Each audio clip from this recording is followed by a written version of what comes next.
Doctor Ajay Alok, यहाँ पे JDU कह रही है हम नहीं मानते कि सिर्फ यहाँ पर किसी घुसपैठिए का मामला है, वो सिर्फ कह रहे हैं कि पारदर्शिता होनी चाहिए। तो इस पर इस तरीके की राजनीति क्यों हो रही है? क्योंकि आप बार बार यही कह रहे हैं, क्या इसको एक सांप्रदायिक एंगल देने की कोशिश की जा रही है? देखिए, कोई सांप्रदायिक एंगल देने की कोशिश नहीं की जा रही है। अभी आपने डेमोग्राफी फिगर बताया चारों राज्यों का, चारों जिलों का, बिहार के राज्य का। अगर इसमें आप सच्चाई बोलेंगे और फिर इस पर आपको कोई सांप्रदायिक कह देगा कि पद्मजा जी सांप्रदायिक एंगल देना चाह रही है, तो क्या सच्चाई बदल जाती है? क्या सच्चाई नहीं बदलती है ना। आज उसी तरह से जब बिहार में पारदर्शिता के साथ चुनाव आयोग कर रहा है, ये कहते हैं कि कैसे करेंगे, 3 करोड़ बिहारी बाहर रहते हैं, 4, कोई कहता है 2 करोड़ बिहारी बाहर रहते हैं। आज तो जब रविशंकर जी ने सुबह प्रेस कॉन्फ्रेंस करके बताया, तब तक चुनाव आयोग का अपडेटेड लिस्ट था 4 करोड़ लोग फॉर्म भर चुके हैं, अपलोड हो चुका है। अभी मैं शाम को आपको 6-5 बजे की बता रहा हूँ, 4 करोड़ 9 लाख कुछ फॉर्म भर चुके हैं। वोटर कितने हैं? 7 करोड़ 90 लाख के लगभग। तो मतलब आधे से ज्यादा तो फॉर्म अपलोड हो चुके। तो बिहारी कितने जागरूक हैं आप ये सोचिए। अब अपलोड किसका नहीं हो रहा है? चिंता इनको उसकी है। अपलोड उसका कभी नहीं हो पाएगा जो फर्जी रोहिंग्या है, बांग्लादेशी है, घुसपैठिया, उसका अपलोड नहीं हो पाएगा क्योंकि वो डॉक्यूमेंट्स उसको नहीं मिलेंगे। डोमिसाइल सर्टिफिकेट 13 लाख मैंने बताया किशनगंज जिले में एप्लीकेशन हो चुके हैं डोमिसाइल सर्टिफिकेट के लिए। इतने साल से आपको डोमिसाइल सर्टिफिकेट की जरूरत नहीं पड़ी, आज जरूरत पड़ गई क्योंकि वोटर लिस्ट में अपडेट करना है। अब वो तो मिलेगा नहीं क्योंकि वेरिफिकेशन कर रही है हर जगह सरकार। समस्या ही मुझे ये नहीं समझ में आ रहा है कि क्यों किसी पॉलिटिकल पार्टी को ऑब्जेक्शन होगा वोटर लिस्ट पुनर्निरीक्षण करने में। राहुल गांधी पुनर्निरीक्षण की मांग कर रहे थे महाराष्ट्र में, आज यहां पे पुनर्निरीक्षण का विरोध कर रहे हैं।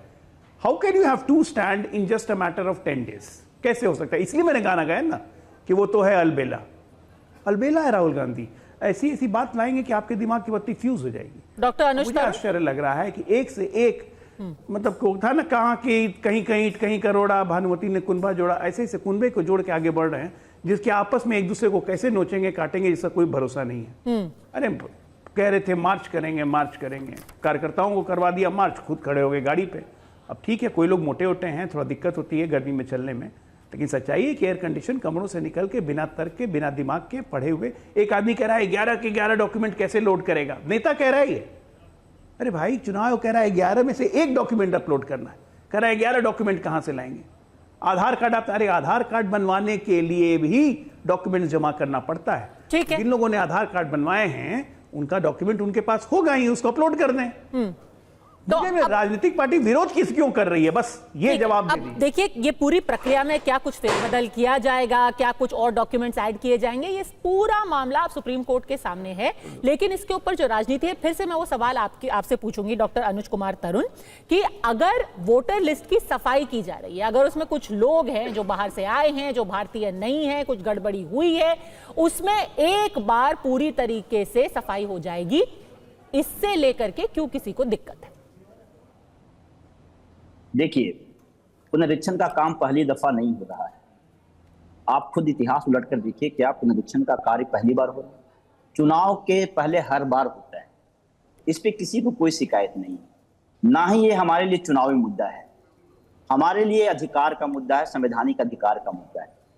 आप सोचिए, जिस संविधान में गरीब, वंचित, शोषित, दलित, पिछड़ों को जो वोट का जो अधिकार दिया गया, उस अधिकार को छीनने को लेकर के मैं इस बात को कभी नहीं कहा कि इस पे राजनीति होनी चाहिए, और राजनीति इसलिए हो रही है यहाँ पे, खुद इसी से समझ लीजिए कि जब हम सवाल चुनाव आयोग से करते हैं, जवाब देने के लिए बीजेपी वाले लोग आ जाते हैं। अरे चुनाव आयोग को आने दीजिए ना। और ये हमेशा है जो कि गरीब विरोधी, दलित विरोधी, ओबीसी विरोधी, ईबीसी विरोधी और जो मुस्लिम विरोधी तो इनका रहे ही हैं सब। आप बताइए कि 90 के दशक में वो दशक था जब बूथ पर हमें दलितों को, पिछड़ों को चढ़ने नहीं दिया जाता था, उस समय भी हमने आवाज उठाई थी। आज भी जब वोटर लिस्ट के बहाने उनको वोट देने के अधिकार से वंचित किया जा रहा है, कैसे? तो आज भी हम उनके लिए लड़ रहे हैं। कैसे सर, कैसे? ये तो भ्रामक है ना। कैसे? अगर आप भारतीय नागरिक हैं, अगर आपके पास इनमें से कोई डॉक्यूमेंट है, कैसे आपसे हक लिया जा रहा है? अच्छा, आप वहां पर स्पीचेस दी जा रही हैं कि आपसे आरक्षण ले लेंगे, आपसे आपके सारे गवर्नमेंट की सर्विसेज ले लेंगे, आपका हक छीन लेंगे। कैसे? वोटर लिस्ट से आरक्षण का क्या लेना देना है? कोई कह रहा है एनआरसी हो जाएगा।